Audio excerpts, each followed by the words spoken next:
De recomendaciones, estableciendo la siguiente lámina 102, se establece el perfeccionamiento del sistema de recomendaciones, estableciendo el deber de los servidores públicos de responder las emitidas por los organismos defensores de los derechos humanos, con la posibilidad, o sea, ya la recomendación, pues ya empieza a ser medio vinculatoria, ¿verdad?, de hacer comparecer ante el Senado de la República o en sus recesos a la Comisión Permanente o en su caso ante las legislaturas de los estados a los servidores públicos respectivos para que expliquen la negativa a acatar las recomendaciones. Entonces ya se vuelve un circo mediático y político y entonces pues la recomendación va a tener sí esa fuerza, si no vinculante como una sentencia, pues sí una fuerza importante. Finalmente yo creo que con esto no se desnaturaliza el ombudsman, pero sí se le da fuerza a la recomendación, sobre todo que tiene que ser pues sí una recomendación moral, pero que sí tenga un impacto en la sociedad, y yo creo que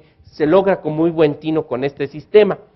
Pues desafortunadamente, pues el Senado de la República y las legislaturas de los estados tienen mucho trabajo también para hacer comparecer a todos los que no acaten las recomendaciones. Esto va a ser complicado de instrumentar, yo creo que ese es el detalle de esta situación. Cuando las recomendaciones, también esta modificación al 102, cuando las recomendaciones emitidas no sean aceptadas o cumplidas por las autoridades o servidores públicos, estos deberán fundar, esa es la 103, estos deberán fundar y motivar y hacer pública su negativa.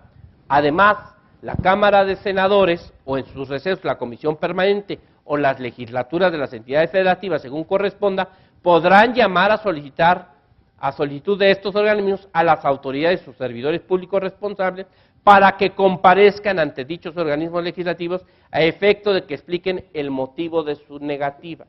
Entonces, finalmente, se perfecciona el sistema de recomendaciones. Cuando una recomendación no es cumplida o no es aceptada, va a haber un circo mediático y político, ¿verdad?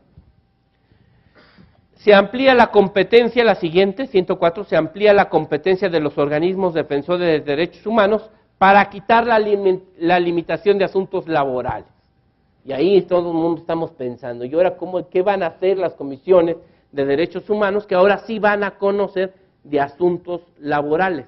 Pero dice laborales, pero no le quitaron el jurisdiccionales. O sea, asuntos que ya estén subidos en un proceso jurisdiccional siguen exceptuados, digamos, del control que realizan las comisiones de derechos humanos, pero sí en materia laboral. Entonces, yo creo que esto se limita a asuntos administrativo-laborales que no han llegado a los tribunales. En cuanto lleguen a los tribunales, las comisiones no tienen facultades. Se dota de autonomía la siguiente lámina, se dota de autonomía a los organismos estatales defensores de derechos humanos. Lo que ya estaba previsto para la Comisión Nacional se hace obligatorio para las legislaturas de los estados. Las constituciones de los estados y el Estatuto de Gobierno del Distrito Federal establecerán y garantizarán la autonomía de los organismos de protección de derechos humanos. La verdad, en México, la experiencia desde la creación de la Comisión Nacional de Derechos Humanos con Jorge Carpizo en 1992, pues ha sido muy buena. Yo sostengo que la tortura en México se acabó como práctica institucional por la labor de la Comisión Nacional de los Derechos Humanos. Con todas las leyes de Miguel de la Madrid para prevenir y sancionar la tortura, era una práctica institucional, había manuales de tortura, había cámaras de tortura, eso existía como práctica institucional en México. Con la Comisión Nacional se acabó, como práctica institucional. Eso no quiere decir que no haya tortura, ¿verdad? Pero como práctica institucional, convalidada por los criterios a veces de muchos tribunales, de que las primeras declaraciones son las buenas, como hayan sido sacadas personas buenas, pues hacía que la tortura fuera una práctica institucional. Se reforma la Constitución para hacer una confesión calificada y además hay una supervisión por parte de las comisiones de derechos humanos y esto se vuelve efectivo. Se perfecciona el nombramiento del presidente de los organismos defensores de derechos humanos a través de un procedimiento de consulta pública transparente que se establece en el artículo 102, apartado B, octavo párrafo. La figura del ombudsman radica mucho en la personalidad del presidente de la comisión. Entonces, el presidente de la comisión debe tener un liderazgo indiscutible en materia de derechos humanos y desde luego pues debe ser una personalidad en el ámbito de los derechos humanos.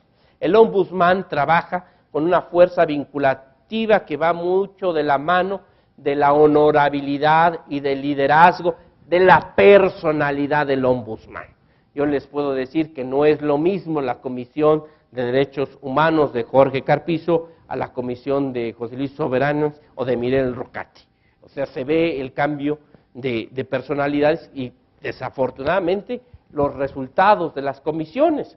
En el Distrito Federal, el doctor Álvarez de Casa, por ejemplo, hizo una gran labor en materia de derechos humanos en la comisión. Es una personalidad que debe trabajar precisamente con los medios. El ombudsman trabaja con los medios. Entonces, por eso es que debe haber ese proceso para que desde el nombramiento del presidente de la comisión no haya esas objeciones a esa personalidad. Se dota a la Comisión Nacional de los Derechos Humanos de la facultad de investigar hechos que constituyan violaciones graves de derechos humanos de oficio o a petición de determinados órganos. Esta facultad del 97 que tenía la Suprema Corte ahora pasa a la Comisión Nacional de los Derechos Humanos. Yo creo que esa es su función esencial.